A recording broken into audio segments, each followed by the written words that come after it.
కాకాని మాటలు చూసి ప్రజలు అసహ్యించుకుంటున్నారని టీడీపీ సీనియర్ నేత మేకపాటి చంద్రశేఖర్ రెడ్డి అన్నారు. జగన్తో పాటు వైసీపీ నేతలు ఇకనైనా తీరు మార్చుకోకపోతే ప్రజలే తగిన గుణపాఠం చెబుతారని స్పష్టం చేశారు. కని విని ఎరుగని రీతిలో మహానాడును జయప్రదం చేస్తామని చంద్రశేఖర్ రెడ్డి చెప్పారు. ముఖ్యమంత్రి వాడు అనేవాళ్ళు ఎట్లుండాలి? ఎమ్మెల్యే పోతే గౌరవించాలి. రావయ్య రాజశేఖర రెడ్డి గారు మేము ఎక్కడన్నా అంతకుముందు ఆయన కాంగ్రెస్లో ఉన్నప్పుడు గేట్లు కనపడగానే అలా కమాన్ శేఖర్ దా కూర్చో అని గౌరవిస్తున్నటువంటి వ్యక్తి.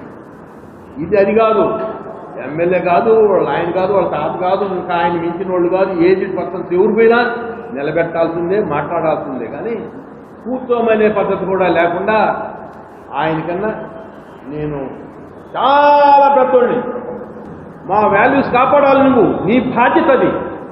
నువ్వు అది చేయకుండా మా టికెట్లేమో నీ గ్రాఫులు బాగలేవు, నువ్వు బాగలేవు, నువ్వు యాడ్ నుంచి వచ్చినావు. అది రాజశేఖర రెడ్డి గారి కుమారుడిగా ఆయన పుణ్యాన నువ్వు ఒక తూరి ముఖ్యమంత్రి అయినా ఉండలేదు. అవకాశాలు ఇంకా అవకాశాలు లేవు. ఈయన కాకాని ఏందో చించుకుంటున్నారు. ఏమి లేవులా, చించుకున్నా ఏముండదు. నువ్వు ఎంత గీరుకున్నా పుళ్ళు కావాల్సిందే కానీ ఇంకేమి కావు. ఉళ్ళంతా పుళ్ళు కావాల్సి వస్తుంది. వైఎస్ఆర్ పార్టీ ఇంకా ఈ చేతిలో ఉంటే తుడిచిపెట్టుకోబోద్ది.